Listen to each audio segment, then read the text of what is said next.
세상의 모든 지식 언더스탠딩. 네. 자, 오늘 두 번째 시간도 재미있는 주제를 갖고 왔어요. 예, 뭐 글로벌한 얘기인데 뭐 최근에 하여튼 푸틴이 북한을 방문해가지고 뭐 포옹도 하고 뭐 차도 같이 타고 하여튼 뭐 무슨 조약도 서명하고 해서 네. 둘이 엄청 친해졌다. 친해지는데 우리는 보통 이제 얘랑 사귄대라고 하면 네. 이제 야, 둘 중에 누가 손해 보는 것 같아? 그렇습니다. 이런 얘기 그렇습니다. 하잖아요. 그렇습니다. 요즘 네. 푸틴과 김정은이 둘이 이제 사귀는 것 같은데 네. 둘 중에 누가 손해 보는 거고 누가 호구가 된 걸까? 누가 이익 보는 걸까? 근데 이런 어쨌든 뭐 그 조약은 되게 인상적이었잖아요. 둘이 뭐 윈윈일 수도 있고. 내가 무슨 전쟁이 나면 무조건 해준다. 이렇게 둘이 친해졌단 말이야? 이런 생각도 들었는데 그 얘기를 자세하게 좀 분석을 이게 무슨 의미가 있는 건지 해보려고 둘은 왜 그러는 건지 합니다. 예. 통일연구원의 조한범 선임연구위원 어서 오십시오. 모시겠습니다. 어서 예, 오십시오. 안녕하세요. 네, 안녕하세요. 조한범 연구위원은 푸틴 대통령의 대학 후배다. 그건 무슨 얘기입니까? 라고 들었습니다. 푸틴파십니까? 푸틴파? 푸틴 대통령이 이제 상트페테르부르크 대학을 나왔거든요. 네. 근데 네. 이제 레닌그라드. 그렇죠. 그 전에는 이제 소련 체제가 무너지기 전에는 예. 레닌그라드였어요. 그 도시 그랬죠. 이름이. 그 도시 이름이 상트페테르부르크는 세인트 피터, 예. 세인트 땅이라는 피터스버그. 뜻이고, 어. 그다음에 이제 상트페테르부르크 이 레닌그라드는 예. 레닌의 땅이라는 뜻이에요. 소련 시대의 레닌그라드라고 그렇죠. 불렀죠. 그래서 레닌그라드 대학을 제가 입학을 했거든요. 아. 푸틴 그 양반은 이제 법대를 나왔고요. 예. 예, 저는 이제 사회학과를 나왔죠. 너- 저도 소련으로 유학 갔습니다. 그럼 레닌그라드 대학 몇 학번이신 거예요? 이제 박사과정이니까요. 박사 과정으로 들어가셨다. 그 푸틴이랑 비슷한 시기에 다니셨어요? 아니면 52년생이거든요. 네. 저하고 한 푸틴은. 10살 정도 차이 나니까 네. 저하고 같이 10년 공부하려고 선배, 그랬죠. 10년 선배 푸틴이 요즘 북한을 자주 가서 왜 그래? 근데 저기 선배님 왜 그러십니까? 저기 푸틴 후배라고 해주지 마시고요. 네. 저는 이제 대동강 TV 유튜브를 하고 있거든요. 어. 깨알 선전이었습니다. 북한 전문 대동강 TV. 대동강 TV 유튜브는 주제가 어떤 거예요? 요번 오늘 나온 주제가 예. 제목이 요 주제입니다. 푸틴은 어. 김정은의 시한부 짝사랑. 푸틴은 김정은의 시한부 짝사랑. 예, 김정은이 짝사랑 한다는 거예요. 그렇죠. 푸틴은? 근데 그 짝사랑조차도 시한부다. 그럼 오래 김정은이 못 간다. 곧 차일 것이다. 예, 오래 못 간다. 그게 이제 제 판단입니다. 왜요? 왜요?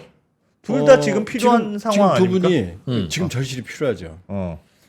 그러니까 지금 화장실 가고 싶을 땐 정말 급할 때는 화장실 하나만 좀 구세주죠. 그렇죠. 네. 근데 갔다 오면 화장실 필요하지 않죠. 물론 그렇죠. 아무 필요 없죠. 네. 그러니까 롤스로이스 차 타고 가는데 사막에서 기름이 떨어졌어요. 그럼 기름통 한 통 가진 사람한테 1,000만 원도 줄 거예요. 물론 그렇죠. 그렇죠. 네.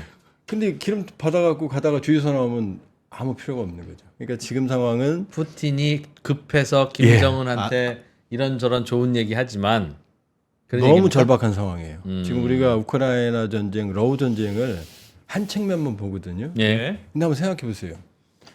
푸틴 대통령, 그러니까 러우 전쟁은 첫 번째 복잡한 전쟁입니다. 그러니까 서울하고 경기도가 어느 날 갑자기 다른 나라가 됐다고 생각을 해보세요. 네. 내일 당장. 예. 서울과 경기도가 그렇죠. 네. 그럼 어마어마한 문제가 있겠죠. 그러겠죠. 근데 이 문제가 골마 터진 거예요. 예. 그러니까 러시아는 이유 있는 전쟁이고 우크라이나는 그래도 합법적으로 내 땅인데 억울한 전쟁인 거예요. 근데 만일에 푸틴 대통령이 이 전쟁에서 지면 정권 끝나는 건 물론이거니와 자연인으로서의 생명도 보장받기 어려워요. 사활이 걸려 있어요. 러시아의 미래가 걸려 있습니다. 그런데 우크라이나는 지금 힘든 것 같지만 힘들면 미국과 유럽이 도와주고. 러시아가 공세를 취하면 또 도와주고. 그러니까 푸틴 입장에서는 죽여놓으면 살려놓고 죽여놓으면 살려놓고. 근데 푸틴은 아무도 안 도와주거든요. 고립돼 있거든요. 중국도 안 도와줘요. 유일하게 포탄과 군수 지원을 해주고 있는 체제가 북한이거든요. 그러면 지금 푸틴 입장에서는 지금 미국과 유럽이 다시 대규모 지원을 하고 심지어 예. 전에는 확전을 방지해서 나토와 미국이 지원해준 무기로 러시아 본토 공격을 하지 말라고 그랬거든요. 예. 지금 본토 공격을 하게 해줬어요. 지금 세바스토폴부터 시작해서 뭐 본토는 아니지만 크림반도는 대규모 공세가 지금 진행이 되고 있거든요. 예. 그러니까 푸틴이 아주 절박해요. 지금 지푸라기도 잡아야 되는데 지푸라기 아니라 집단을 주겠다고 김정은이 나오니까 껴안을 수밖에 없는 거죠. 그러나 하나만 더 말씀드리면 2021년 북러 교육이 얼마인지 아세요? 4만 불입니다. 진짜 얼마 안 했네요. 4만 불이요. 국가 간의 교육이. 교역이? 교육이라는 게 없네요, 사실. 없어요. 주고받을 게. 그런데 우리는 273억 불이었어요. 러시아와. 예. 그렇죠. 그러면 여러분 이거 뭐 제가 숫자도 계산이 안 되는데 숫자도 수만 배 차이 나잖아요. 예. 진짜 그렇게 안 해요? 주고받을 게 없어요. 지금 탄약 정도, 어. 그다음에 북한의 노동력 정도 요게 단데 요게 끝나면 러시아의 미래는 북한이 아니고 한국이에요. 그러니까 지금 큰 그림 겉으로 보면은 뭐 우리 예상보다 뭐라 그럴까 더 강도 높은 조약이 나오니까 예. 그리고 활짝 놀랐죠.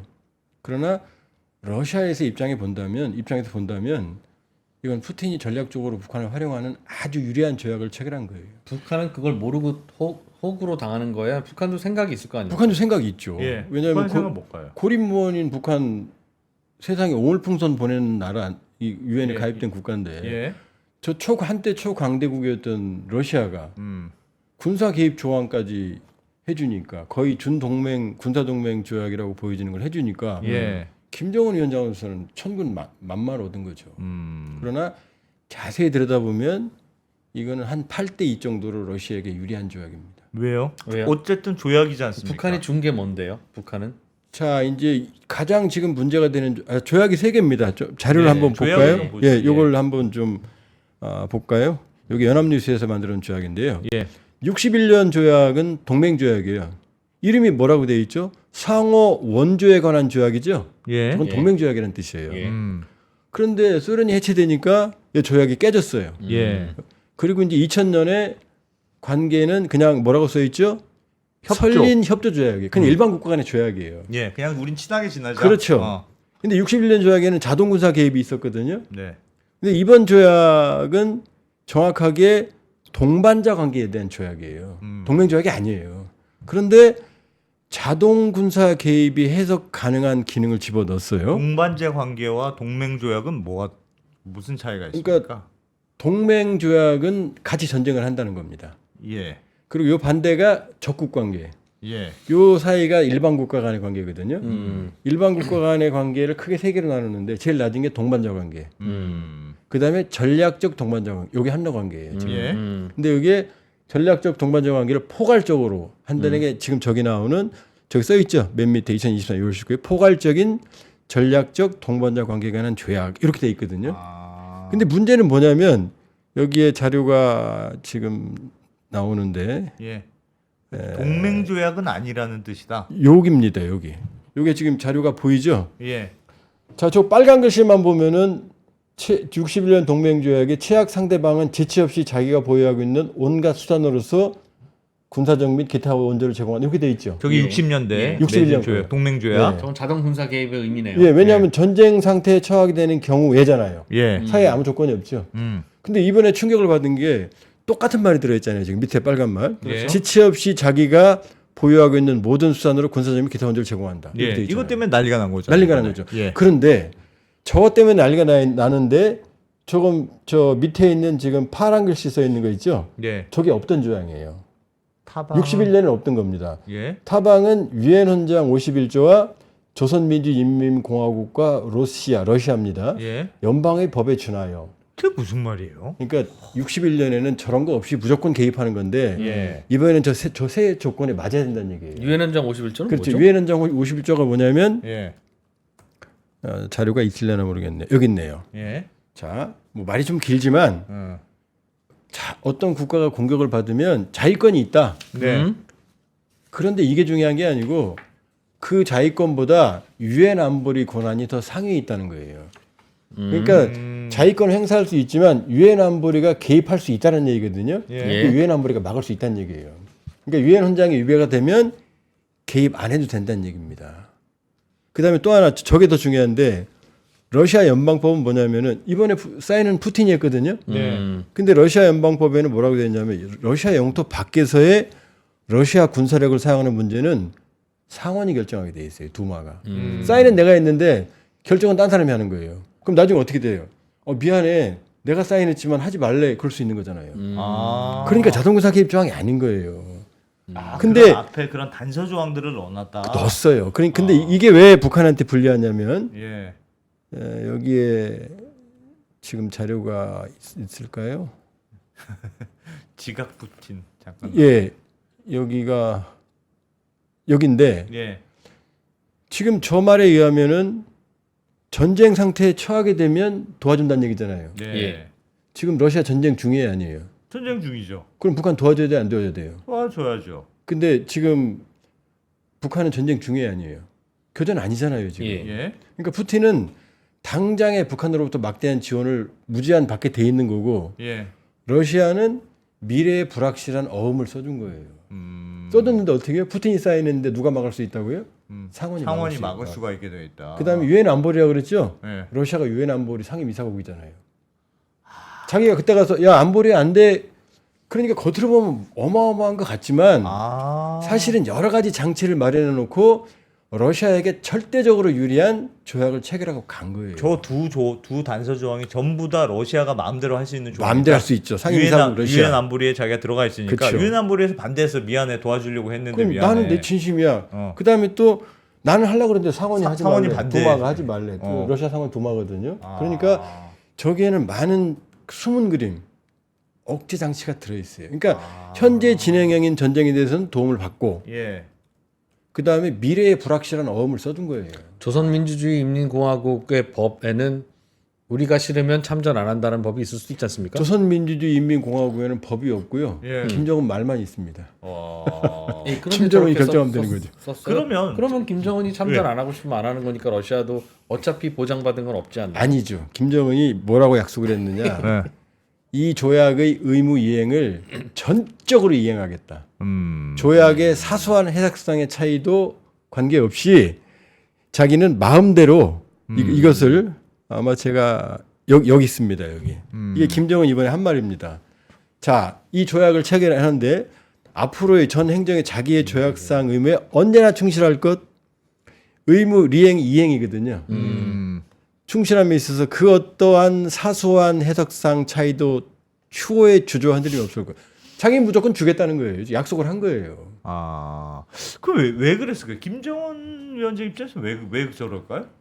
자, 일단 주게 되면 돈을 받잖아요.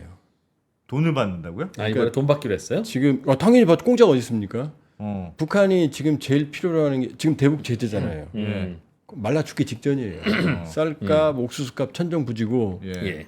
환율이 국경 개방하고 나서 달러 위안화가 50% 이상 폭등했어요. 예. 우리 환율 50% 폭등하면 거의 경제 망하는 상황이죠. IMF 상황이죠. 그 상황이거든요. 근데 지금 식량도, 비료도, 석유 요 3대 이게 러시아가 수출국이거든요. 예. 그러니까 일단 포탄을 주면 식량 받죠. 석유 받죠. 석유도 원래 대북 제재에 한정량이 있어요. 예. 받을 수 있잖아요, 일단. 그다음에 또 하나. 러시아는 썩어도 준치라고 인공위성, ICBM, 그렇죠. 핵, 그렇죠. 그다음에 첨단 무기에 미국과 어깨를 나란히 하는 강국이에요. 그 기술을 받을 수가 있잖아요. 그걸 받겠다고 지금 그러니까 신난 거죠. 러시아에 자기들 싸구려 불량품 탄약 주고 돈도 받고 저 강대국 러시아와 지금 어깨를 나란히 하게 됐으니까 지금 신나죠. 그럼 사실상 구형 무기 수출 계약이었다. 그러니까 이번은 북한의 구형 탄약. 예. 왜냐하면 우크라이나 전쟁의 뚜껑을 열어보니까 우리 모두의 예측이 빗나갔어요. 뭐 첨단 무기, 뭐 AI, 뭐 드론이 역할을 하는 것 같지만 그냥 포격전이에요. 예. 그다음에 병력. 그러니까 갈아 넣는 쪽이 이기는 거예요, 쉽게 말하면. 네. 그러니까 하루에 포탄을 누가 많이 쏘느냐로 전세가 결정되거든요. 그런데 그 구형 탄약이라도 지금 좀 슬픈 얘기를 해드리면 전 세계가 냉전이 끝나고 나서 평화의 환상에 빠졌어요. 예. 다 군축을 해버렸어요. 공장들을 줄였어요. 네. 그러니까 소규모 생산 체계만 만들었어요. 근데 한국하고 대한민국하고 북한은 1953년 이후로 에브리데이 전면전을 준비했잖아요. 예. 그러니까 대규모의 군수 생산 능력이 있는 거예요. 우리 둘 다. 방위산업 넘버원 그렇죠. 국가. 그런데 북한은 형편없죠.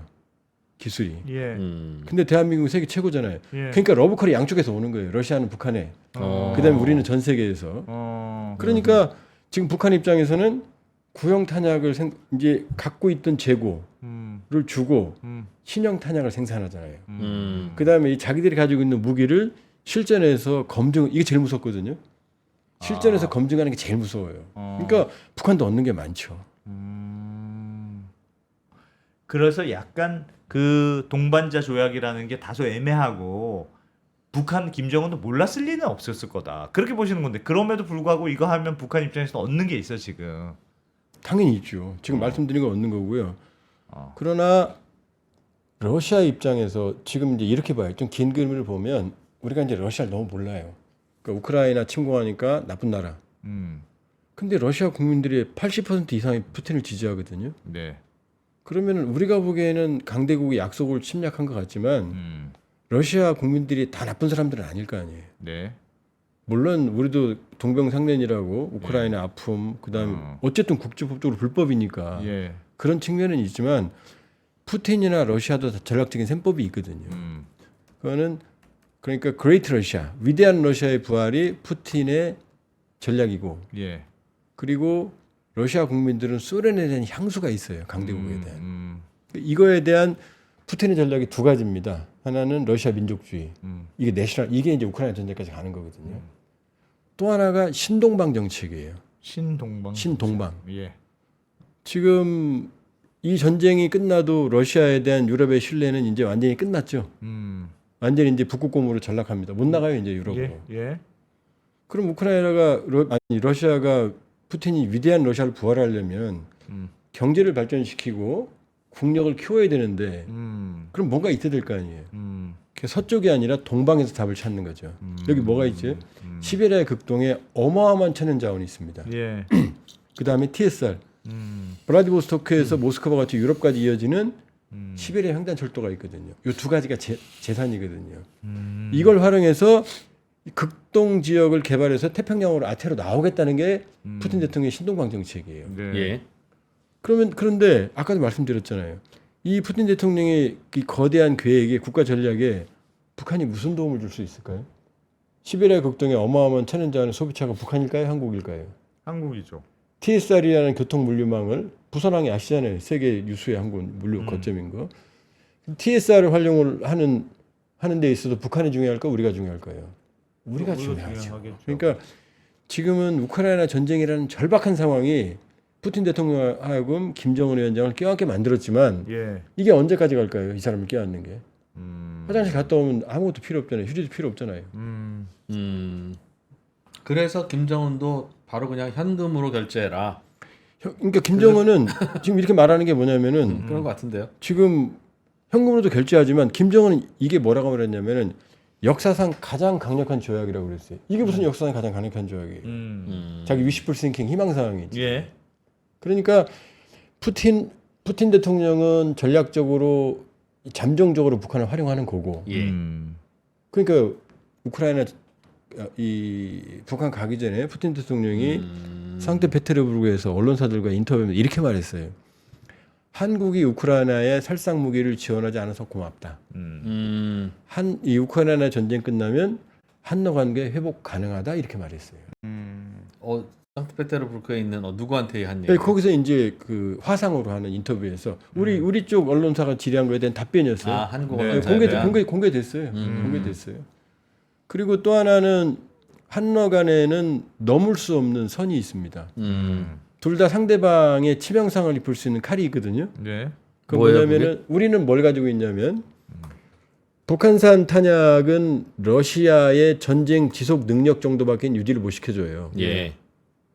근데 한국의 첨단 탄약과 첨단 무기들은 우크라이나에 제공이 되면 러시아 전선 뚫을 겁니다. K9 자주포, 그다음에 155mm 탄약, 그다음에 흑표탱크, FA-50 전투기 이런 것들, 미사일 이런 것들이 가면 네. 이건 푸틴 대통령의 악몽이에요. 그러니까 지금 푸틴 대통령이 계속 뭐라고 그래요? 한국이 무기 지원하면 큰 실수다, 큰일 난다, 계속 매일 지금 경고하거든요. 예. 그러니까 우리는 뭐라고 말해요? 앞으로 러시아 학이 달렸어. 지금 하는 거 봐서 할 거야 이렇게 말하고 있고 러시아도 우리한테 칼이 있어요. 뭐냐? 북한한테 핵 기술, ICBM 기술, 정밀 무기 기술 이거 주면은 한반도 안보가 치명적이거든요. 그러니까 양쪽은 서로 찌를 수 있는 칼이 있는 거예요. 예. 그러니까 이번에 대통령실에서도 안보실장이 이런 말을 했어요. 러시아가 레드라인을 넘었다라고 말 안 했고 레드라인에 가까워지고 있다. 그러니까 북한과 친해지는 게 그렇죠. 그러니까 조약 체결 이후 한 얘기예요. 예. 어떻게 할지 보겠다. 우리 우크라이나에 무기 지원하는 거 재검토하겠다. 그랬더니 이제 러시아 쪽에서 대통령이 직접 나와서 큰 실수가 될 거다. 이건 한국을 향한 게 아니다. 한국이 북한을 침공할 게 아닌데 무슨 걱정이냐.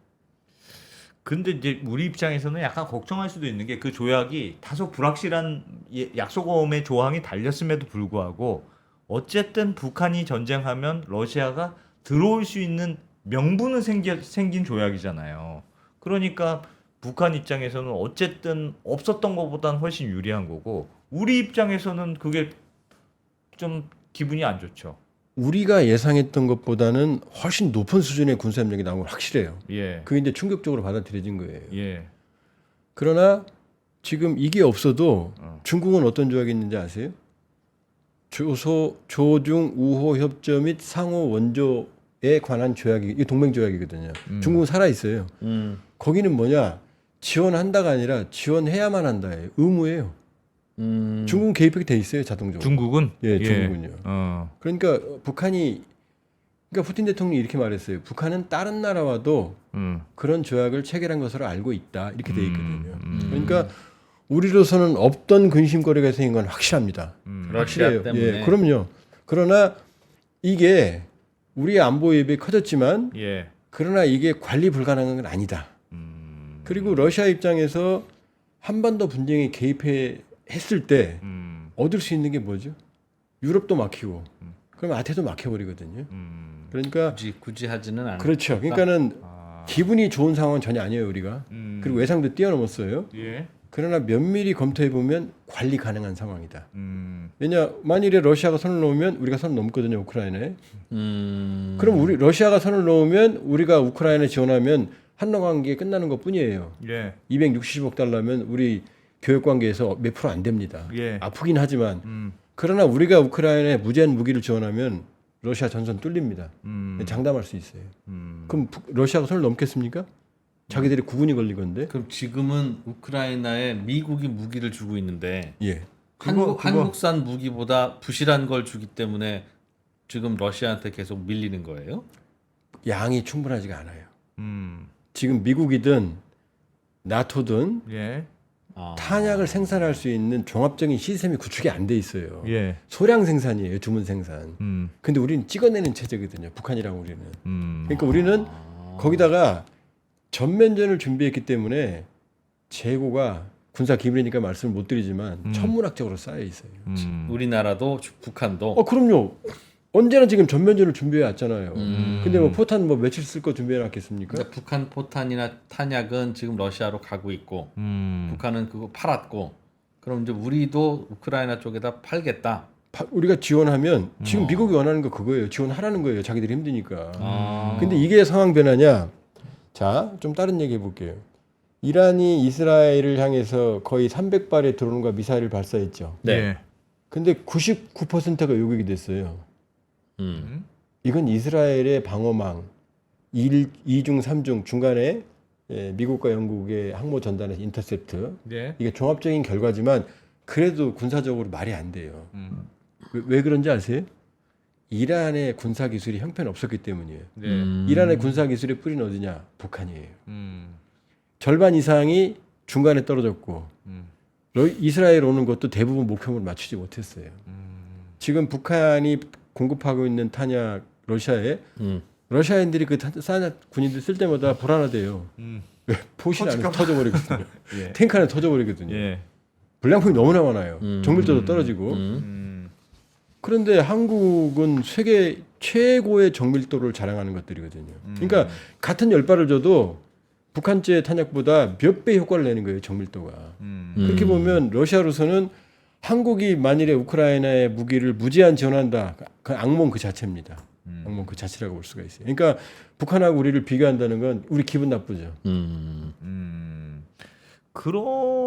알겠습니다. 그래서 우리가 러시아한테 화를 내고 있는 국면인 거군요. 그러니까 지금 화를 내는데 서로 뭐라고 말해요. 니네 선 넘어서 이런 말은 안 합니다. 너무면이란 조건이 붙어요. 우크라이나 무기를 지원하면 그 다음에 우리 쪽에서는 러시아가 선을 넘으면 이라는 항상 조건이 붙어요. 그러니까 지금 전반적으로 봤을 때 제가 보기에는 이 한러 간의 전략적 소통이 있습니다. 어떻게 하느냐. 장호진 안보실장이 5월에 KBS에 출연해서 그렇게 말했어요. 한러 간의 전략적 소통이 있다. 서로 선을 넘지 않게 노력하고 있다. 그때 장호진 실장도 그렇게 말했어요. 우크라이나 전쟁 끝나면 한러 관계 회복 가능하다. 근데 그 말을 푸틴 대통령 오기 전에 상트페테르부르크 똑같이 했다니까요. 우크라이나 전에 무기 지원하면서 고맙다. 한러 관계 회복 가능하다. 네. 그런데 푸틴 대통령이 방북하기 직전에 또 대통령실에서 성명을 냅니다. 러시아가 선을 넘지 말 것을 경고한다. 얘기가 온 거죠. 이러한 얘기 갈 거다라고. 그런데 공개적으로는 그렇게 얘기해야죠. 서로. 국내 여론도 있고. 그렇죠? 예. 그리고 저야 끝나고 나서는 지금 이제 조건을 달잖아요. 우크라이나 무기를 지원하면, 한국이 선을 넘으면, 그 다음에 러시아가 선을 넘으면. 근데 아직까지는 계속해서 매일매일 담화가 나오지만 선을 넘었으니까 이제 우리 끝이야? 이건 아닙니다. 그러면 무슨 말씀인지 알겠습니다. 근데 그래도 궁금한 점은 어쨌든 이번에 푸틴 대통령이 북한을 방문하면서 둘이 포옹도 하고 조약도 하고 약간 애매하지만 조약도 하고 특히나 김정은 위원장이 하여튼 우리는 달려가겠어라고 얘기한 거잖아요. 그러면 뭐 지금 무기만 줬지만 예를 들면 군사도 보냈어요. 그렇게 지금보다 더 지원해. 파병설 나오죠. 파병설. 네. 그러면 어쨌든 북한과 러시아는 이전보다는 훨씬 가까워진 관계가 될 거 아니겠습니까? 이전보다는 가까워진 건 맞죠. 네. 맞는데 자 파병설이 나오는데 자 북한이 인민군을 우크라이나 전선에 파병을 했다고 쳐봐요. 네. 그럼 지금 외국군이 러시아를 도우러 온 거죠. 네. 그럼 그렇죠. 나토하고 미군도 들어가죠 이제. 용병이 들어왔다고? 지금 러시아가 외국군을 끌어들였잖아요. 예. 그럼 우크라이나 전장에 나토하고 미군이 들어가죠 이제. 그러면 아니 나토와 미군은 언제 들어와요? 안 들어가죠. 지금 무기만 주고 있죠. 지금은 러시아가 쳐들어왔으니까 안 들어가는 거예요? 근데 지금 우크라이나 전쟁이잖아요. 네네. 그러니까 우크라이나는 우크라이나는- 러시아와의 전쟁이니까. 예, 우크라이나는 나토 동맹도 아니고 아무런 국가가 아니에요. 예. 그런데 우크라이나가 뚫리면 지도로 보면 네. 유럽 중앙이 뚫리거든요. 폴란드까지. 네, 예. 그러니까 그게 우려스러우니까 우크라이나 무너지지 않게 무기를 지원하는 것뿐이지 예. 지원할 의무가 없어요. 예. 그래서 안 하는 건데 그렇죠. 거기에 그런데- 북한군이 들어가면 그런데 만일에 북한군이 들어오면 예. 이제 나토와 미군도 명분이 생기잖아요. 아 저기도 다른 나라 군대를 그럼요. 끌어들였으니까. 그럼요. 불법이니까. 우리도 갈 거야. 라고. 두 번째. 지금 김정은이 남북을 전쟁 관계로 규정했죠. 예. 그렇죠? 예. 그럼 전쟁하는 친구가 병력을 빼서 딴 데로 보내요? 그 말이 안 되잖아요. 그다음 세 번째. 그러니까 안 보낼 것이다. 북한은. 안 보내죠. 만일에 인민군이 가면 누구랑 싸우죠? 우크라이나랑 싸우는데 우크라이나 뒤에 누가 있어요? 나토와 미국이 있잖아요. 예. 인민군이 미국하고 나토와 전쟁을 하는 게 되는 거예요. 그런 위험 부담을 감수할 이유가 없죠. 굳이 그럴 것 같긴 해요. 맞습니다. 그럼요. 근데 왜 파병설이 나오느냐? 이것 때문이에요. 러시아는 원래 건설 노동자가 없어요. 예. 노동력이 부족해요. 네. 지금도 극동의 노동자는 다 북한 사람들입니다. 예. 자, 돈바스 지역 점령하는데 전쟁 끝나면 재건해야 되죠. 막대한 노동력이 없어요. 예. 그러니까 북한 노동력이 필요합니다. 근데 왜 파병설이 나오느냐? 북한의 건설 노동자는 두 가지 형태예요. 하나는 개인들, 그냥 일반인들이 가는 거. 그러나 대부분은 건설 여단이 나가요. 아 공병. 예, 공병이라고 말을 못하죠. 공병은 전투부대니까 사실상. 예. 전투 공병이 있으니까. 그러니까 그냥 계급장을 달았지만 건설회사 직원이라고 보시면 돼요. 지금 평양의 만세대, 뭐 마식령 스키장, 원산 갈마 하양 이거 다 이 사람들이 한 거예요. 그러니까 대규모 건설 여단이 나가서 공사를 하게 될 거거든요. 예. 그럼 이게 군인이잖아요, 신분이. 아. 그러니까 파병설이 나오는 거지. 전투 병력을 파견한다는 건 제가 김정은이라면 절대 안 하죠. 그렇지도 않을 수 있다. 그 얘기는 뭡니까? 무슨 러시아하고 북한이 두만강을 가로지르는 자동차 도로를 만들어서 둘 간에 예전 지금 말씀하신 대로 3만 불밖에 없었던 교역 관계가 이제는 좀 차원이 달라질 것이다. 그게 지금 슬픈 현실입니다. 네. 그 얘기는 무슨 얘기냐면 지금 북한과 러시아 간에는 자동차가 다닐 다리가 하나도 없어요. 이 철도 하나 있거든요. 네. 그것도 단선입니다. 그래서 기억나세요? 국경이 거의 붙어 있는데도 그렇습니까? 다리 철도 하나밖에 없어요. 기억나세요? 코로나 때 러시아 대사관 직원들이 그 손으로 이게 철도 수리하는 그 뭐라 그러죠? 그 수레를 밀고 그 철도를 건너서 갔어요. 그게 북러 간의 현실이에요. 그러니 이제 자동차 다리라도 하나 만들자라는 겁니다. 친해졌으니. 이게 북러 간의 현 주소예요. 그러니까 북러 관계가 확대되려면 많은 경제협력 관계가 있고 물동량이 있어야 되는데 예. 자 북러가 올해 상반기에 그렇게 관계 좋다고 짝짝꿍하면서 관광을 강조했거든요. 예. 올 상반기에 러시아인이 몇 명 간지 아세요? 400명 갔어요. 러시아 사람들 북한 안 가요. 다리도 없고. 다리도 가서 보면 감시하고 볼 거 없거든요. 예. 러시아도 돈 많은 사람들 유럽 가고 미국 가고 한국 오지 북한에 왜 갑니까? 금강산이 있습니다. 금강산. 금강산은요 우리한테 금강산이지 예. 우리한테 눈물 나는 금강산이 전 세계 사람들한테 금강산 어딘지 몰라요. 두 번째 예. 금강산까지 가는데 어. 교통 물류가 너무 형편없어요. 아. 자동차 도로로 가면 정말로 뭐 덜컹덜컹. 예. 북한은 고속도로가 더 위험한 건 아세요? 음. 차라리 흙길이 편합니다. 고속도로는 다 시멘트인데 이게 다 깨져 있거든요. 그 정도로 교통 물류가 엉망인데 관광이 갑자기 되겠습니까? 러시아와 북한의 거래 중에 누가 손해 봤는지는 굳이 뭐 따져봐야 실익은 없는 것 같기는 한데 말씀하신 거를 종합해 보면 뭐 미래의 양쪽이 어떻게 참전할지는 모를 일이고 러시아도 여러 가지 캥기는 게 있으니까 진짜 북한에 무슨 문제 생길 때 참전할지 안 할지 모르고 북한도 방금 말씀하셨듯이 지금 러시아가 전쟁을 벌이고 있지만 탄약 포탄 수출하는 거 말고는 안 도와줄 거다. 그런 거라면 러시아는 러시아한테 남는 거 뭐 석유나 이런 거 주고 북한은 북한한테 남는 탄약 팔고. 탄약 팔았으니 어. 뭐 요란뻑적지근하긴 했으나 그냥 서로 무역을 한 거고 그걸 뭐 굳이 뭐 분석하고 해석하고 할 그거가 뭐 있는가 생각은 드네요. 문제는 이제 그걸 첫째 군사 동맹이다. 아 그런 게 동맹 조약이다. 신경 쓰인다. 라고 그다음에 생각하고. 자동 군사 개입이다. 예. 요게 지금 불을 지른 거예요. 그러면은 한 번도 안 보고 근본적으로 위험해지잖아요. 그게 아니라는 걸 말씀드렸고 그러나 그것까지는 아닌 것 같다는 게 위원님 말씀이죠. 제가 네. 푸틴이 김정은을 보는 블랙 코미디를 하나 자료 한번 띄워줘 보세요. 네. 여기. 자 원래 18일 날 밤 9시에 평양에 도착하기로 돼 있었거든요. 예. 네. 그러면 평양에 김정은과 많은 수많은 환영 인파가 있었겠죠. 예. 근데 푸틴이 새벽 2시 22분에 도착했어요. 9시에 도착했어야 되는데 네. 몇 시간 늦은 거야. 대체. 5시 22분 늦은 거예요. 5시간 22분. 중간중간에 늦는다고 카톡했겠죠. 그러니까 어떻게 돼요? 지금 여기 보세요. 자, 김정은 혼자 있잖아요. 예. 자, 저건 옆에 오른쪽에 있는 거는 떠나는 거거든요. 밤에. 네. 예. 저기 사람 많잖아요, 지금. 아. 요 새벽에 다 집에 가서 갔잖아요. 지금 사람 측근들도 보낸 거예요. 아니 그래도 김정은인데 새벽 2시까지 혼자 5시간 반 기다린 거예요. 그다음 보세요. 이거 보세요. 이게 평양으로 가는 거거든요. 둘이 차 타고 아우루스 타고. 예. 길가에 아무도 없잖아요, 지금. 24년 만에 국빈 방문인데 예. 지금 군인들만 지키고 있지. 지금 사람 한 명도 없잖아요. 새벽 2시니까. 근데 왜 늦은지 아세요? 뭐 원래 푸틴은 지각 엄청 자주 합니다. 그런데 그거는 일반적인 회담이에요. 예. 국빈 방문으로 정상을 5시간 반 세우는 적은 없고요. 어. 자, 지각한 이유가 저거예요. 예. 자기 지방 갔어요. 사하에가 있는 우리 지금 도지사인데 예. 도지사 만났어요. 어? IT 그다음에 방위 산업 얘기 들었어요. 심지어 음악학교 학생들하고 대화했어요. 예. 그다음에 드론에서 가서 거리에서 야쿠츠크 주민들하고 악수했어요. 어. 그러려고 김정은을 5시간 반 동안 세우나요? 어. 저게 그렇게 중요한 일이에요? 안중에 없는 거죠.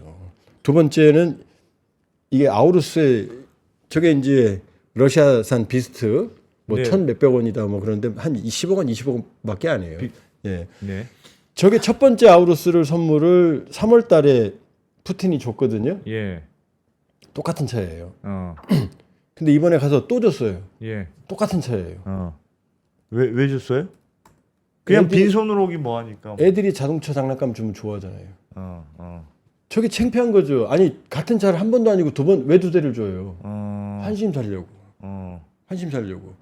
줄 게 저 정도밖에 없는 거예요. 그러니까 5시간 반이나 늦으면서 선물이랍시고 아우르스 하나 주고 둘이 좋다고 차 타고 다니는 거죠. 저게 이번 이 푸틴 방북의 블랙 코미디예요. 천하의 블랙 자기 신이 거의 신 행세를 하는 김정은이 혼자서 순환공항에서 측근들 다 보내고 5시간 반 동안 기다렸다가 지금 다음날 아우르스 이미 한 대 받았잖아요. 그러면 저런 걸 보면 김정은이 훨씬 몸이 달았다는 뜻인가요? 당연하죠. 그리고 김정은으로서는 양쪽 다 절박하지만 그러나 김정은의 효용 가치는 우크라이나 전쟁이 있는 기간까지입니다. 우크라이나 전쟁이 깨끗하게 안 끝날 거니까 요거보다 조금 더 지지분열에 갈 수는 있겠죠. 궁금한 게 있습니다. 그러면 북한의 전통적인 우방이 중국 아닙니까? 중국? 예. 중국하고 요즘 사이가 안 좋습니까? 북한이? 안 좋아요. 안 좋아요? 예. 왜요? 왜 특별히 뭐안 큰 좋은 거 있어요? 큰 그림을 보면 지금 중국이 코가 석자인 거 아시죠? 중국 경제가. 중국 경제는 요즘 안 좋죠. 예, 뭐 여기 경제 적이니까. 네. 저도 뭐 친한 형이 요거 끝나고 이제 그 중국에 사업하는 형 만나러 가야 되는데 우리가 생각하는 것보다 더 나빠요. 네. 그분 얘기 들으면 코로나 때는 희망이라도 있었다. 코로나 끝나면 괜찮아질 거다. 그런데 지금은 그런 조건이 없잖아요. 코로나 끝나면 더 나빠지는 거잖아요. 그러니까 푸틴이 아니라 시진핑 입장에서는 장기 집권 포석을 깔았지만 민심이 안 좋아요. 마오쩌둥이 권력은 총에서 나온다 그랬죠. 그게 틀린 말입니다. 네. 제가 하는 말인데 권력은 지갑에서 나옵니다. 광에서. 근데 시진핑 입장에서는 경제를 살려야 되거든요. 네. 그러려면 미국하고 척지면 안 되죠. 그 촉을 안 줄 수가 없잖아요. 그 유럽하고 척지면 안 되죠. 예. 그러니까 척을 질 수밖에 없지만 더 심하면 안 되죠. 예. 그런데 북한은 계속 사고를 치잖아요. 러시아는요. 우크라이나 침공했잖아요. 근데 북한과 러시아가 지금 친해지고 있잖아요. 그럼 북한과 러시아는 시진핑 손잡으려고 그러는데 시진핑 여기 손잡으면 어떻게 돼요? 새 악동에 같이 끼는 게 되잖아요. 북한과 손잡으면 어떻게 돼요? 미국과 유럽의 눈치를 봐야 되잖아요. 그러니까 문제 있는 북한과는 좀 거리를 두는 게 큰 그림이고 경제 살리기 위해서 더 현안은 뭐냐면은 중국에 9만 명 정도의 북한 노동자가 있거든요. 예. 현재 추산. 근데 이게 다 유엔 제재 위반이에요. 결의 위반이에요. 들어가야 돼요. 근데 북한은 못 들어가겠다는 거예요. 이게 유일한 수입원이거든요. 그다음에 근데 지금 코로나 때도 못 들어갔으니까 이 사람들이 다 불법 체류자 신분이에요. 들어가야 돼요. 못 들어간다요, 북한은. 조건이 있어요. 9만 명 들어오면 9만 명 새로 받아라 이거거든요. 그런데 해외 노동자 파견은 유엔 결의가 금지하고 있거든요. 이게 지금 갈등을 빚고 있어요. 갈등을. 자, 이번 푸틴 대통령이 평양 갔죠. 네. 북중 관계 안 좋은 상황에서. 푸틴 대통령이 그다음에 어디 갔어요? 베트남 갔잖아요. 베트남은 중국하고 원래 왼수입니다. 전쟁도 했고 지금도 영토 분쟁, 해양 분쟁이 있고 이게 북중러의 현 그림이에요. 또 하나는 제가 아까 말씀드렸잖아요. 북중 관계는 전통적으로 중국은 북한을 절대적인 전략적 자산으로 생각하니까 동맹 관계 있다고 그랬죠. 예. 자동 개입. 중국만 자동 개입하게 돼 있었는데 이제 러시아도 개입할 수 있는 조항을 만들었잖아요. 그럼 중국이 기분 좋겠어요? 지난해 7.27 정전협정 기념일, 북한은 뭐 조국 해방전쟁 승리 기념일이라고 그래요. 그때 쇼이그 국방부 장관이 특사로 왔고 중국에서도 고위급 특사가 왔거든요. 서열 몇이 안 돼요. 근데 쇼이구는 맞아서 단독 면담하고 뭐 껴안고 얼싸안고 계속 붙어 있었거든요. 근데 중국 시진핑 특사는요. 이 쇼이구 장관 서 있는데 행사장에서 복도에서 시진핑의 친서를 받습니다. 대놓고 시진핑에 대한 불만을 표시한 거죠. 지금 사이 안 좋아요. 근데 뭐 그렇다고 해서 뭐 새로운 건 아니고 북중 관계는 항상 그랬어요. 그러나 지금은 좋은 상황은 아니에요. 그러니까 북한 입장에서는 중국만 바라보는 것보다 지금은 혹이니까 러시아가 그렇죠. 우리가 지금 필요한 상황이니 상당한 때 뭘 좀 우리도 좀 뭘 해보자. 그렇죠. 그러니까 중국에 의존하는 게 피곤했는데 지금 식량, 에너지, 석유 지금 에너지 파이프라인이 중국에 들어오거든요. 근데 이제 새로운 파이프라인이 생긴 거 아니에요. 그러니까 북한으로서는 상당한 전략적 자율성이 생기는 거고 중국으로서는 짜증나는 거죠. 이제 러시아까지 개입하니까. 알겠습니다. 근데 우리가 러시아랑 좀 다시 친해지기는 쉽지 않은 국면 아닙니까? 그러니까 이전보다는 북한이랑도 좀 더 친해졌고 또 우크라이나와 전쟁도 했고 뭐 서방 사회가 러시아를 제재하고 있고 그 우리가 예를 들면 미국과 관계없이 우리는 러시아랑 친해질 겁니다. 그렇게 할 수 있을까요? 지금 뭐 하면 좋긴 하겠고. 2021년이면 예. 우크라이나 전쟁 전이잖아요. 예. 그게 273억 불 정점을 찍었어요. 예. 근데 그 뒤로 좀 줄었어요. 지난해에도 서방의 강력한 제재에도 불구하고 우리는 러시아와 교역 관계가 150억 불이었습니다. 북한은 2,800만 불이었어요.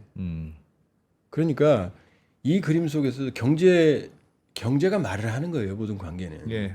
그러니까 지금도 한동안에는 경제 관계가 이 대규모의 서방 제재에서도 이어지고 있어요. 그러니까 예. 최악이 아니라고요, 사실. 서로 눈치는 보지만 그러나 외교안보에 국익밖에 더 있습니까? 그러니까 그건 유지가 되고 있다고요. 끊어지지 않았어요. 그럼 우리도 제로 수준으로 떨어져야죠. 좀 다른 얘기인데 푸틴은 뭐 김정은한테 아쉬운 게 아주 많지는 않다는 아주 많지 않죠. 는 이해가 되는데 당장은 본인이 먼저 뭐 달라고 한 거잖아요. 예. 근데 왜 제 시간에 안 와요? 그러니까 굳이 늦게 와서 얻는 게 뭐예요? 저 상황에서? 일단은 지각대장이라는 게 하나 있겠죠. 그러니까 그 전통을 유지해서 얻은 게 아니죠. 뭐예요? 그래도 예. 제가 보기에는 이런 거였던 것 같아요. 푸틴이 절박하지만 품목은 딱 두 개예요. 탄약하고 조금 더 나아가면 노동력 정도. 네.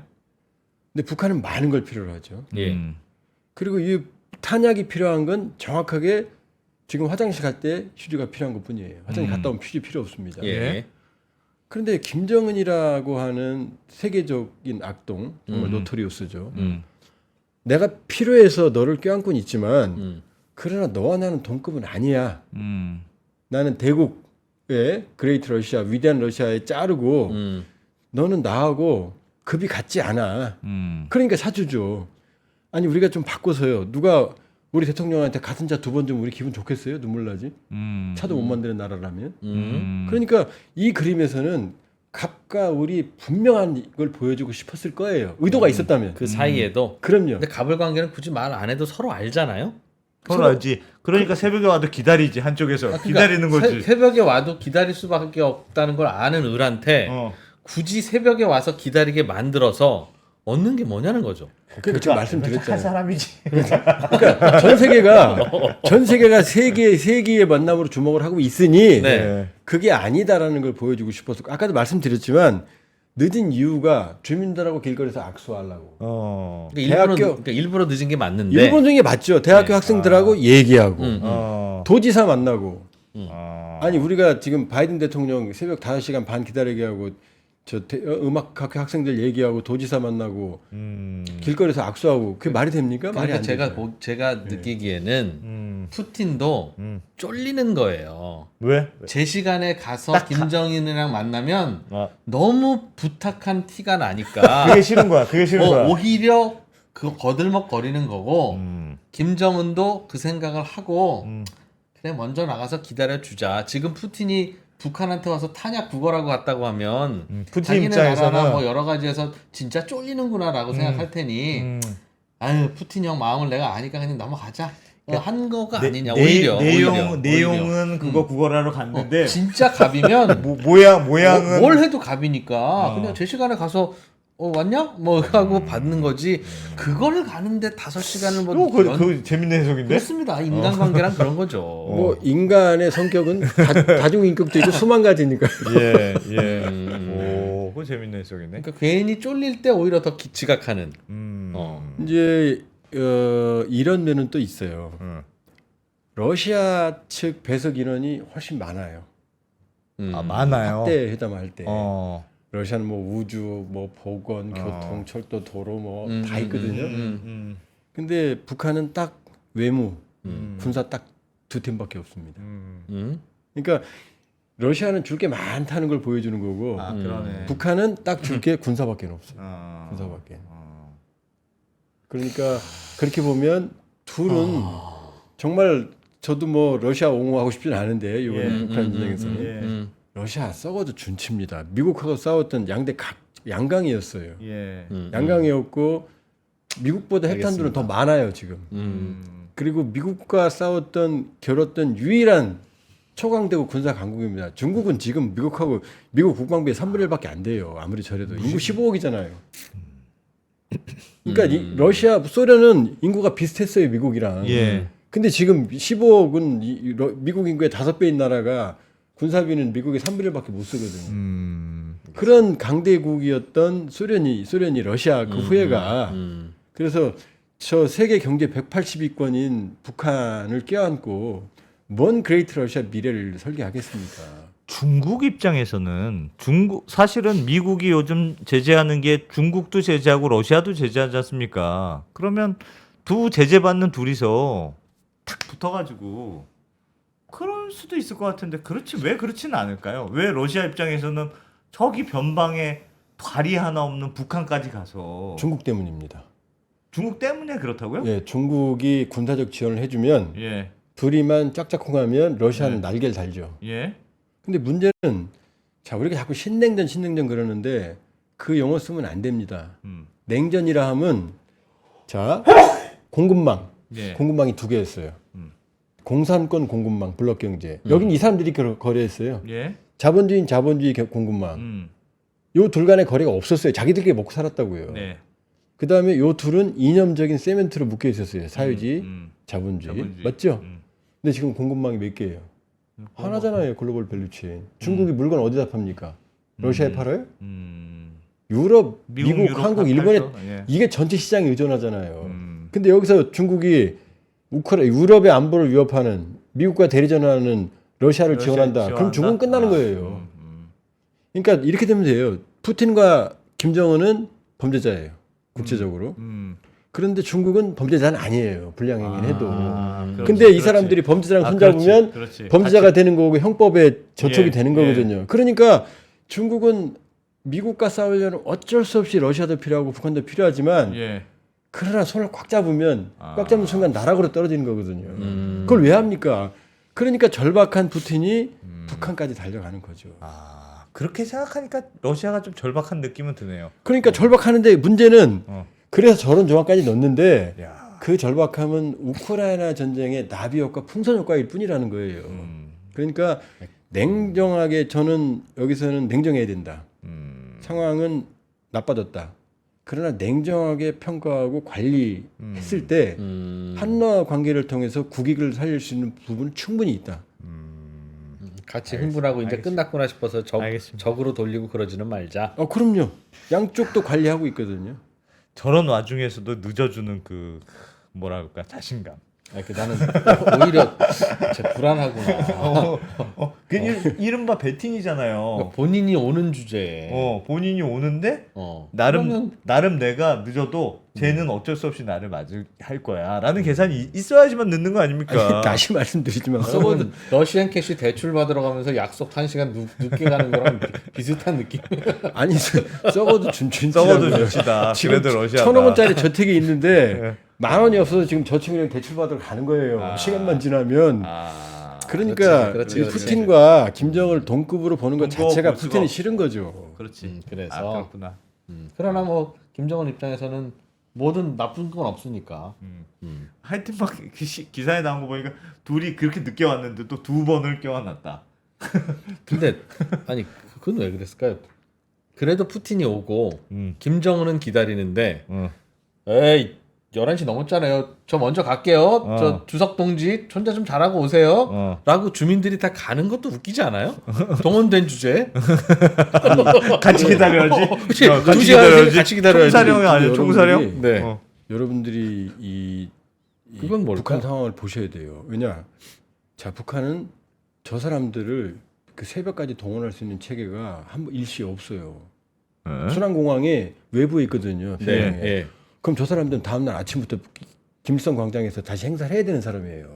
행사라면 푸틴 환영식? 그럼요. 그러니까 가서 준비를 해야죠. 집에 가서. 그러니까 여기처럼 여기도 야구 경기 끝나도 지하철 10,000원에서 난리 나잖아요. 예. 지하철. 근데 저 수없이 많은 사람들을 그 시간에 새벽에 2시 반에 거기서 끝나서 새벽에 집에 보내고 집에 가면 아마 아침일걸요. 근데 김일성 광장에 또 나와요? 가야 되는 이유가 있는 거죠. 지금 신격화된 김정은이 그 사람들 보냈겠어요? 아니 그리고 김정은 입장에서도 살짝 나도 여기서 새벽 2시에 열렬한 환영 인파는 너무 조심 상하지. 그렇지. 그러니까 나도 사실 하나 카드 하나 쓰긴 해서 보냈어. 설마 내가 나갈 수는 없고 5시간 늦어? 환영 안 해. 그럼. 환영 인파는 가자. 아니 근데 그 포인트는 거예요? 납득이 그렇게 생각할 수 있을 것 같아요. 뭐냐? 5시 반에 어마어마하게 측근들 이제 사람들을 보내야 되고요. 네. 측근들까지 환영한다. 그 자존심 상했을 수도 있죠. 그럼요. 2번이나 깨어났다고 그러지만요. 네. 한번 그 필름 돌려보세요. 약간 깨어나는 게 어색해요. 아이고. 진짜 힘들어. 푸틴도 힘들고 김정은도 힘들다 진짜. 그러니까 절박한 두 두 사람이 만난 거예요. 절박한 두 명인데 자존심은 서로 있어. 그런 거네. 그러니까 북한 김정은보다 네. 그냥 대한민국 중소기업 사장이 좋은 거예요. 이 대한민국 중소기업 사장이 기분 나쁘죠. 그럼 김정은과 비교하면. 그런가요? 뭡니까? 맨날 불안하고 뭐 먹어봐야 새끼 먹는데 기껏해도. 아이고 참. 알겠습니다.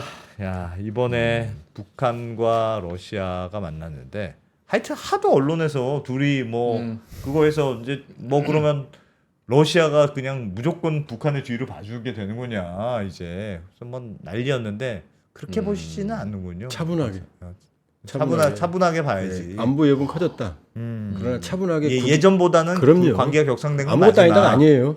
그러나 차분하게 들여다보고 국익을 보고 한러 관계를 관리해야 된다. 이 말씀입니다. 제 말씀. 근데 러시아 입장에서는 우리 탄약 좀 살게. 좀 팔래? 니네 어차피 뭐 부족한 거 많잖아.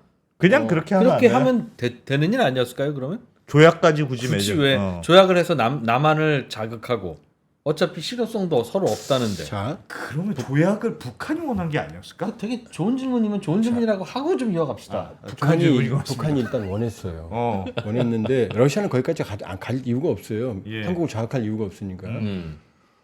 그런데 이 조약을 가만히 들여다보면 아까 말씀드렸잖아요. 북한이 원한 조약이다. 북한이 원하는 게 더 컸어요. 그러니까 김정은은 동맹이라는 말을 3번이나 썼거든요. 역사상 가장 위대한 조약이라고 강력한. 근데 푸틴은 한 번도 동맹이라는 표현을 안 썼어요. 러시아 언론도 지금 동맹이라는 표현 안 써요.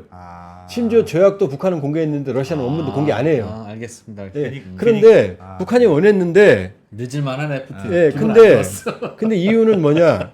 이 조약을 해석해 보면 러시아가 유리하거든요. 그러네요. 지체 없이 지원한다. 네. 전쟁 중이니까 지체 없이 지원해야 되는 거예요.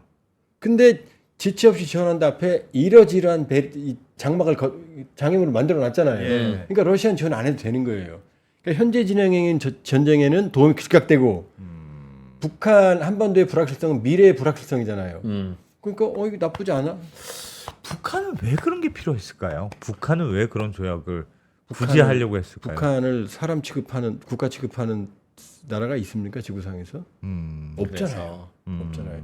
근데 러시아와 구소련의 부활이라고까지 일부 과장되게 말하는 사람들도 있는데 그런 자동 군사 개입 조항 제가 보기엔 비스무리 한 개 만들어졌으니까 얼마나 좋아요. 그건 김정은이 원했다. 그러니까 김정은도 크게 손해본 건 없어요. 그러나 그러네. 결과적으로는 러시아에게 절대적으로 유리한 거고 그리고 이 전쟁이 끝나면 이 영향이 사라지면 러시아는 북한의 효용 가치가 없다. 설득됐어. 그럼 북한은 지금 러시아를 그 이번에 새로 만든 조약에 의거해서 도와주고 있는 겁니까? 그 전에도 도와줬죠. 예. 근데 그때는 도와주지 않다고 지금 부정했어요. 예. 근데 조약을 체결했으니까 이제 합법적으로 도와줄 수 있는 거지 자기들끼리는. 그러니까 그거는 북한 법과 러시아 법과 유엔 법에 다 접촉하지 않는 범위에서 돕는다는 건데. 자, 이렇죠. 저희 유엔 안보리가 5개 국가죠. 미국, 영국, 프랑스, 중국, 러시아. 예. 요 나라에 러시아가 껴 있잖아요. 그러니까 유엔 안보리에서 러시아가 문제 삼지 않으면 되잖아요. 북한이 탄핵 지원하는 거예요. 지금도 유엔법은 러시아 도와주는 예. 게 금지는 아니에요. 그다음에 러시아법은 지금 받아들였잖아요. 버탄. 북한법은요 이미 지원하고 있잖아요. 조건이 충족되는 거잖아요. 근데 그게 탄약 정도만 지원하면 되는 거예요, 그럼? 탄약이 절실하죠. 무기. 그러니까 지금 제가 궁금한 건 이번에 새로 생긴 조약에 의거해서 러시아는 전쟁 중이니까 북한은 에브리띵을 다 도와줘야 되는 거는 아니냐? 아니 네브리싱이죠. 군사적 및 기타 원조를 제공한다니까 군사적이 핵심이고 기타 원조까지 포함돼. 여기 노동력. 그러니까 제 말은 병력 파견까지도 의무냐는 겁니다. 거기 들어갈 수 있죠. 의무는 아니에요. 해석하기에 따라 달려 있죠. 해석에 따라 다르다. 예. 요 지금 화면 한번 띄워줘 보실까요? 예. 자, 이게 현실이거든요. 푸틴의 미래가 어디 달려 있을까요? 예. 북한의 구형 탄약, 노동력. 북한 경제 세계 180위권이에요. 오죽하면 초코파이 도시락면이 북한, 중국, 러시아의 국민 음식이겠어요. 한국 경제 세계 10위권이죠. 예. 우리 박근혜 정부 때 유라시아 이니셔티브 우리도 북방으로 가야 되잖아요. 예. 문재인 정부 때 신북방 정책. 지금까지 대한민국의 가장 성공적인 외교 정책을 꼽으라면 많은 사람들이 노태우 정부의 북방 정책을 듭니다. 네. 한중 수교, 한소 수교, 동유럽. 자, 우리는 북방을 포기할 수가 없어요. 미래예요. 북극 항로, TSR, 시베리아 극동 개발, 그렇죠? TSR로 연결하면은요 유럽까지 2주문 가요. 지금 배로 가면 2달 걸리거든요. 돌아서 큰 배는. 그러니까 이 그림을 보시면 지금 한러 관계가 우리가 어느 경우에도 포기할 수가 없는 거예요. 양쪽 다. 예. 그러니까 북한이라고 하는 변수에 의해서 우리가 큰 그림을 놓치진 말자. 우리가 러시아의 우크라이나 전쟁을 이해해서도 안 되고 용납해서도 안 되지만 네. 그러나 이 러시아는 우리가 포기할 수 없는 미래의 가능성이고 푸틴 역시 신동방 정책이라는 러시아의 미래를 위해서는 우리를 절대적으로 필요로 합니다. 예를 들어서 미일 중러 중에 명시적으로 한반도 통일을 지지했던 건 러시아밖에 없어요. 통일을 안 하더라도 그러니까 김정일, 이명박 정부 이런 때 김정일하고 우리하고 상의도 없이요. 예. 그 파이프라인, 철도 연결 이런 거 자기들끼리 합의했어요. 푸틴 대통령하고. 우리가 있어야 되는 불구하고. 북한하고. 그렇죠. 북한도 그러면 어떤 일이 벌어지느냐? 이 낙수 효과가 있잖아요. 철도 연결은 북한 통과하잖아요. 예. 파이프라인 연결은 북한 통과하잖아요. 그러니까 엔딩 포인트는 우리입니다. 신동방 정책이. 그러나 북한도 통과 구간이니까 그 상황이 되면 북한도 도움이 되겠죠. 예. 그러나 가장 중요한 전략적 목표는 둘 중에 하나 고르라면 우크라이나 전쟁이 아니라면 한국이고. 더 하나 말씀드리면 2000년에 양국 관계 개선하겠다고 없던 관계를 러시아가 북한하고 체결했거든요. 우크라이나 전쟁 이전까지 국로 교역은 1억 달러를 넘은 적이 없어요. 우린 273억 달러까지 갔는데. 그러니까 냉정하게 본다고 그러면은 이번 사태에 대응도 하고 고민도 하고 해야 되지만 한러 관계를 전략적으로 관리해야 된다. 그리고 북한이 오판하지 못하도록 또 여러 가지 대응책을 갖춰야 된다 이렇게 볼 수 있죠. 알겠습니다. 네, 러시아와 북한, 김정은의 짝사랑인 것 같다. 그러니까 러시아 때문에 북한이 세졌잖아. 우리가 북한이랑 신경 써야 되잖아. 아 진짜 러시아 진짜 이렇게 생각할 것까지는 아닌 것 같다. 그러니까 북한이 얻는 게 별로 없을 수도 있으니 굳이 러시아랑 싸우지 말자. 네. 라는 얘기 같아요, 그죠? 네. 그리고 하나 더 얻은 건 푸틴이고 김정은이고 자존심 진짜 세다. 피곤한 인생이다, 진짜. 네. 해먹기 힘들다. 곧 죽어도 하여튼 그 자존심 상하는 못 하겠어. 그래서 푸틴이 늦는 이유가 있다. 먼저 북한한테 탄약 달라고 했지. 네. 북한이 그럼 네 하고 줄 줄 알았더니 무슨 계약서 한 장 쓰자고 하지. 네가 오라고 하지. 그러니까 짜증났다. 그러니까 늦기라도 해야 늦기라도 된다. 그런 것 같다. 네. 예. 잘 들었습니다. 통일연구원 조한범 선임연구위원이었습니다. 네, 고맙습니다. 예, 고맙습니다. 고맙습니다.